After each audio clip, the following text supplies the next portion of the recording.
Hello everyone, welcome to another episode of TCG Talk, back today with another video. And in today's video, it is currently 12:30 at night.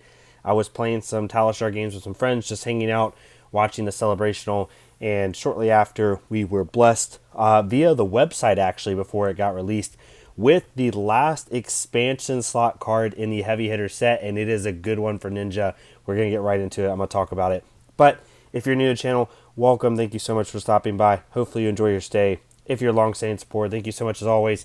For anyone that's not used to my channel, or if you are used to my channel, I apologize for the lack of quality. I said this in my last video. I'm home visiting family right now, getting some stuff ready for my move next month back to Virginia. So we're on the laptop, we're on the Apple headphones. So we'll be back on the studio mic and on the good setup here in a little while. But yeah, 12:30 at night. Someone showed a screenshot of a Ninja action card, and I legitimately asked if it was real when I saw my buddy share it with me, because the card, excuse me, is just so good. As you can see on this screen, Ancestral Harmony will be in the heavy hitters set via the expansion slot. It is a zero cost blue block 3, which for Ninja, as you know, already good, right? Already can be slotted in pretty easily. It is an action card with Go Again that says, your combo attacks this turn get +1. Banish the top card of your deck. If it has combo in it, you may play it this turn. So if you banish Cynic Gustwave, Bonds of Ancestry, Dishonor, anything like that, right? Whelming Gustwave, you can play it this turn, and then it gives all your cards with combo +1 for the rest of the turn. This card is insane, right? It doesn't replace Art of War. It doesn't do anything like that. I think this just naturally fits into one of your blue slots. And honestly, we could go on an insane... I could talk about this card for a while, right? But I just want to kind of give some general thoughts on it. The card is great for being able to just get more and more value for Katsu. Katsu's already difficult enough to block out on these long combo lines when you add in Bonds of Ancestry. This card just makes it even crazier, right? I was telling one of my buddies, spoiler cards are always good for, Christmas lines, right? The perfect line, the perfect situation, but even like not too hard of a line, which would be playing this card from Arsenal. And let's say you have Heart and Cross Strap up, and your hand is like Surging Strike, Descendant Gust Wave, zero cost, and then something else, right? You're able to then play this. Let's just say you whiff on the banish, right? You don't even get an extra card to play with. Pop Heart and Cross Strap, play Surging Strike for 5, then you can play Descendant Gust Wave for 6. One of those is bound to hit. They're highly unlikely to block all of that out with more stuff coming. Let's say they let Descendant Gust Wave hit or let Surging Strike hit, and all of a sudden, they're probably going to let Surging Strike hit because they know +1 combo cards are coming, and they don't want to have to not be able to block those out. So they let Surging Strike hit, go get Bonds of Ancestry, you play Descendant Gust Wave for 6, then you play Bonds of Ancestry for 5. Hopefully you have a Dishonor Engrave. Then you play Dishonor for 5 because it gets the +2 from Bonds combo and +1 from this card. At some point along the line, you could possibly pop Breeze Rider Boots and then play something else. This just could possibly, on not even like a crazy, like perfect situation turn, just on a good turn out of Arsenal, this card could get you +2, +3 value. And when you're talking about combo lines like Dishonor and Whelming Gust Wave, this just becomes absolutely very annoying to block out, right? Because even on a simple thing like Surging and the Whelming Gust Wave now is going to come in for 5, which means your opponent, in order to play around Breaking Scales, has to give up 2 block 3s. If they want to play around Ancestral, you're now hitting a break point where they're going to have to give up 2 block 3s and potentially equipment or something like that because they got to block 7. It's just going to give insane value.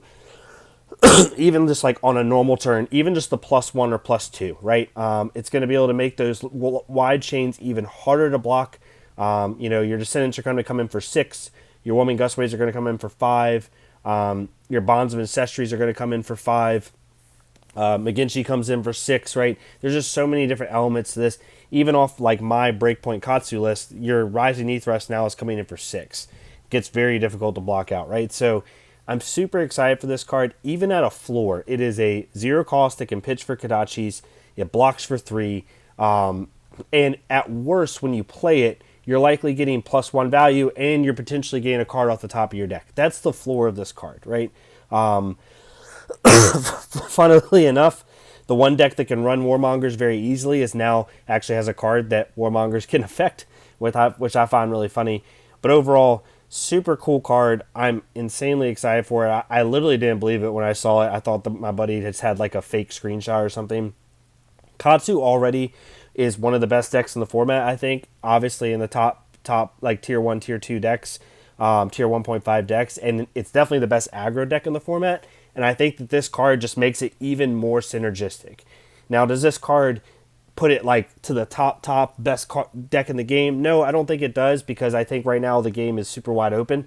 There's a lot of really good decks, but I definitely do think this card solidifies Katsu as the best aggro deck in the format. So super excited just from the card itself. The artwork is amazing. I'm a sucker for like the old school, like, ninja-esque, Eastern type artwork, right? I love all that stuff. Even in video games, like I love Sekiro, I love like Ghost of Tsushima, all these like great games.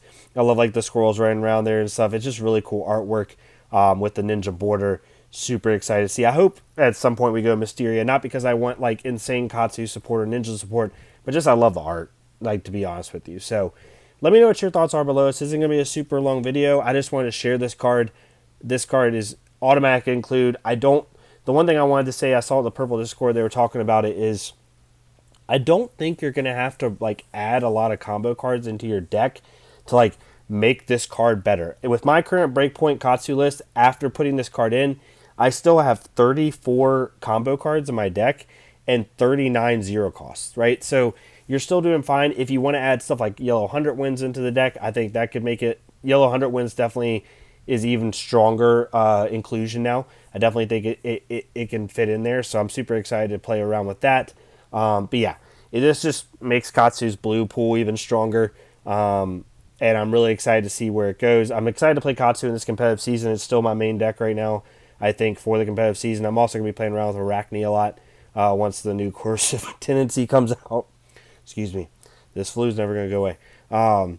So, yeah, let me know what you think in the comments below. I'd love to hear it. Whether you like the card, don't like the card. But I do think it's the easiest auto-include ever. I also think it's one of the better... I think this card and Coercive Tendency kind of fall in line for the two best expansion slot cards. And maybe Luminaris obviously is up there as well, the new Luminaris. So let me know what your thoughts are down below. If you enjoy this content, please leave a like, comment, subscribe. Again, I'm sorry for the lack of quality. It'll come right back on Saturday, I promise. I just didn't want to go a whole week. I mean, there's no way I could have like not done this video for 4 days and just randomly done it on Saturday or Sunday. So hopefully you can bear with me with the, makeshift setup here. But thank you all so much. Hopefully you'll have a good rest of your week. Stay safe, and I'll see you all next time on TCG Talk.